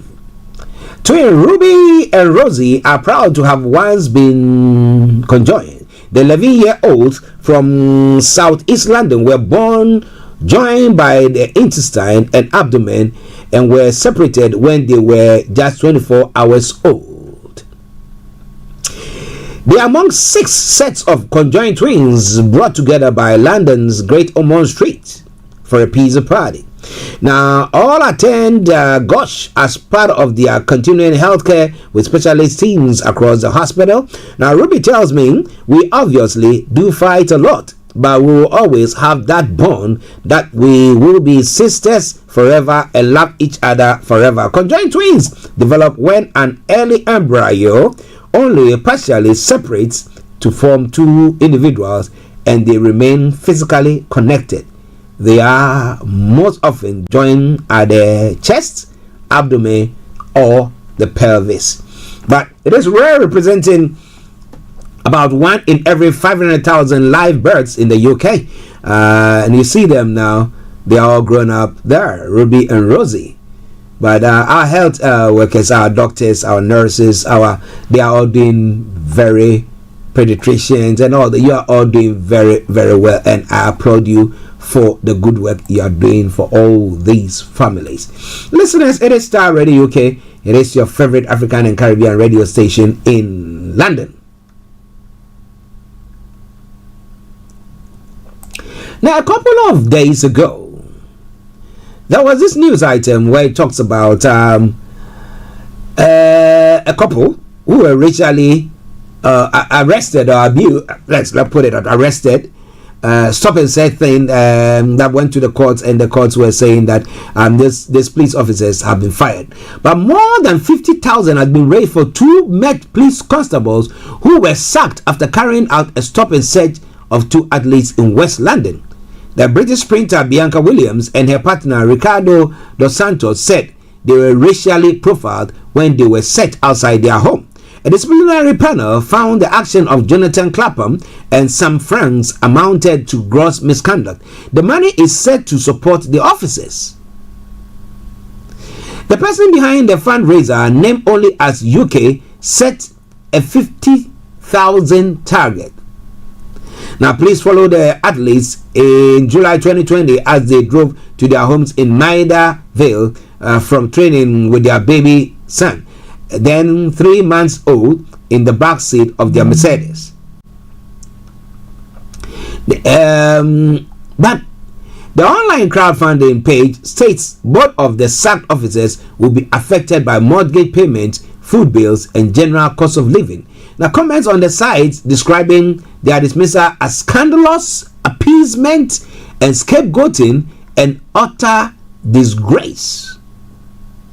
Now, Atta Alice Vinton, a former officer, condemned the donation in a post on social media, saying the other officer had been dismissed for lying about smelling cannabis during a stop and search on a black couple and their baby. Is this what we do now? Raise money for lying cops? Earlier this year, Miss Williams won bronze in 4x400 at the World Athletics Championship. Mr. Dos Santos competed in 400 at the Tokyo 2021 Olympic Games. After the ruling, Miss Williams said, it shouldn't have taken 3 years to get to this result, but I'm happy that this is the result, and this is, like I said, a huge step in the right direction for people who continue to get stopped by the police and have the same old excuse about smelling of cannabis when nothing has been found. Listeners, this is Starr Radio UK. This is where I bring the show to an end, but my producer has said, highlighting one other issue, because if you are owner of any of these breeds of dogs, then you are in a problem. There are almost 3,500 banned dogs living legally at home with their owners in Scotland, England, and Wales under an exemption scheme. Data released from the government to us say that with a ban on XL bullies expected by the end of the year, one police officer says tracking down additional dogs will pose a challenge, as it's unclear how many animals forces will have to deal with. In a busy park in Middlesbrough, a 7-year-old pit bull terrier is a familiar fixture with her owner Anita Mehdi keeping a tight hold on her lead. Lola's broad muscular frame makes her stand out, and her bright orange muzzle makes her even more noticeable. Oh boy. But 4 years ago, Anita thought her time with Lola was coming to an abrupt end when the police turned up to seize her. My whole world sort of fell apart. They locked her in a cage, shut the door, and drove off, leaving me sobbing in the road. She says, I don't know whether I was ever going to see her again. A member of the public had reported Lola to the police because they suspect she was a banned breed. After the tip-off to the police, Lola was measured and assessed. An American bulldog crossed with an English Staffordshire bull terrier. She was classified as pit bull type. Pit bull terriers are one of the 4 breeds of dog banned under the Dangerous Dogs Act 1991, alongside the Japanese Tosa, the dog Argentino, and Fila Brasileiro. Following and concerning rise in dog attacks involving another breed, the American Bully XL, the government says it is taking urgent action to ban these dogs. So would you fish your neighbor to the police to say that, well, you know what, your dog is one of the banned breeds. Now, if they are living in their own estates, or maybe they cover the dog with some clothing. What about that? As some normally would do. But listeners, this is why I bring the program to a close for today. And let me say thank you very much for joining in. Tomorrow, God willing, my apologies, Sunday, God willing, will be coming your way with another smasher of a program, and that will be the church broadcast. But for now, I bow down and I say to you all, weep no more. If you are weeping, if you are going through any challenging time, be rest assured of one thing, that there is a God somewhere who knows your weeping. So have a lovely weekend, and I see you all on Monday. Bye-bye for now. It is from Ash. No woman, no cry.